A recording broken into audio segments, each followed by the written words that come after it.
More news as it happens on 5AA.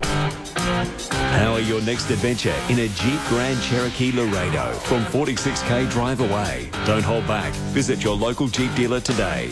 This is 5AA Breakfast. Morning, everyone. Good to have your company. As always, 6:36. We are getting a lot of messages about the proposed changes to the cycling laws, and we'll be getting to as many of them as possible. And as we said, we've got the Transport Minister, Stephen Mulligan, coming up. I just got a text too from the opposition leader, Stephen Marshall, who has questioned whether the citizens' jury should be devoting its time and energy to what Mr Marshall seems to be suggesting are sort of second-tier issues such as cycling laws and other things that it was looked at included city vibrancy, where interestingly there was a recommendation against the city car park tax, but Labor went ahead and brought that in anyway. But Mr Marshall says maybe we should have a citizens' jury on transforming health, or the repack closure, or the Oban extension, which you could argue are bigger things, certainly the health system and the controversy surrounding the closure of the repack. But just in terms of the laws themselves, he said that the opposition has had contact from voters saying that they want the Liberals to oppose the changes, to block the changes in Parliament, but there's not actually going to be any legislative change. They don't need to bring in a bill to make these changes. They can do it via regulation, so there won't be a parliamentary vote. They can just do it with the stroke of a pen anyway. So it's definitely going to happen. And Steve Marshall says, look, we're not necessarily against the changes, but he says that he does have some concerns about cycling on footpaths, and based on the messages we're getting, Jane, it's a concern that's shared by a lot of our listeners. Well, I was looking at some of the opinions online, and someone said, well, obviously a cyclist put in, well, while they were making the changes, why didn't they ban helmets at the same time? So it sounds like a group of people want it every way their way. They're those militant anti-helmet people. Anyway, it's time to jump across the ditch to talk to our good friend Selwyn Manning, who is the editor of EveningReport.nz. Selwyn, good morning, mate, and thanks for joining us as you do every Friday.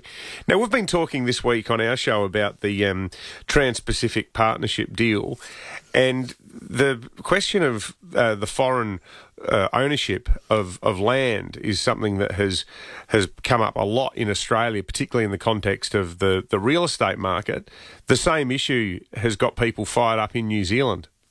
Yes, it has, Dave. Now, a senior Labour Party MP who is a close relative of the Maori King here, her name is Nanaia Mahuta. Now, she's calling on all those Maori Party MPs to front up, as she says, and explain why the government's Trans-Pacific Partnership negotiators failed to restrict foreign buyers of New Zealand land. It's becoming a big issue, and my sense here, Dave, is it's heading to a significant challenge in the courts. The Maori Party, remember, is part of the national-led government coalition, and Nanaia Mahuta, being a Labour Party MP, is obviously in opposition to that. Now, she's largely supported by one of New Zealand's largest, wealthiest and strongest tribes. It's called the Tainui Iwi. And Maori are divided over this TPPA, especially since some details began to emerge this week, Dave, revealing how New Zealand's TPP negotiators, they agreed to permit foreign buyers, or, to be precise, those originating from Trans-Pacific Partnership countries, the right to purchase land or housing blocks up to a $200 million cap on each purchase. Now, you'd think that would include almost every bit of property in New Zealand, wouldn't it? Yeah, exactly. So we discussed an issue a couple of weeks ago on 5AA, and that one that was being blocked was $86 million. Now, the big deal here is that our negotiators went into negotiations where a cap used to be $100 million. They came out with a $200 million cap, and that's what's sticking in the core of a lot of Maori people in this country. Why is it the Maori people who are so fired up about it? Is it because of their connection with the land, and they sort of see that their, the earth that they regard as so sacred is being sold out from under their feet? That's it in a nutshell. Nanaia Mahuta, like I said, she is very much a person who is speaking up for the interest of the Iwi Tainui.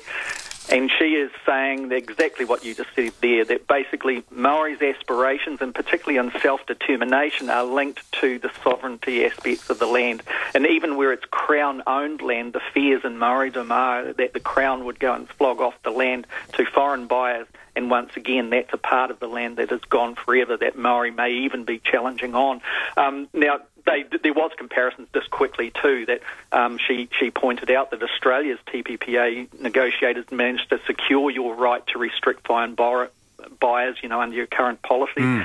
And likewise, Malaysian negotiators secured an agreement that permits Malaysia to ban foreign ownership of affordable housing, as they put it. So the question was, why did our negotiators cave in, and the government is being very silent on that question. They sound like a bit of a soft touch, don't they? It does, doesn't it? It sounds terrible, yeah. Meanwhile, Selwyn, New Zealand's national sheep flock may actually be able to help the economy even more than it already does. Yeah, this is some of the weird spin-off there, and a couple of days after the revelations of where we were just talking about how dairy suffered pretty badly from our negotiating at the TPPA, the news came out relating to the sheep farms. For example, one of the state-owned sheep farms in Taupo, Jane, has started milking its sheep. There's 3,500 sheep that are turning up to the milking shed, getting milked, etc., etc. Now, the government's Land Corp spokesperson, he believes that it's a billion-dollar industry in 10 years. So it seems like, to put it in a really light way, Jane, the dairy cow's loss is the milking ew's bonus, and they're saying there's happy days ahead. Well, actually, sheep's milk, we've got a sheep milking farm on Kangaroo Island, and it's called Island Pure, and they produce this beautiful halloumi cheese. And manchego, the Spanish cheese. That's right, made from the sheep's milk. So there is a bit of an industry in there. People love it, and it's really delicious.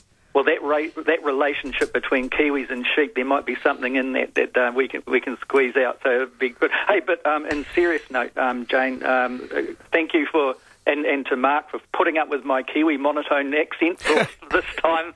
I understand that you're moving on, and it's always been a privilege talking to you. Oh, Selwyn, that's lovely. Thank you so much. Thanks, Selwyn. Appreciate We love talking to you, Selwyn, and we'll keep talking to you, mate, from next week. Thanks for that. Selwyn is also the editor of EveningReport.nz. Absolutely. 6:44. This is 5AA Brekkie. Let's head across to police media now, and Senior Constable Kate Dawson joins us. Good morning, Kate. How are you? Very good, thank you. That's the way.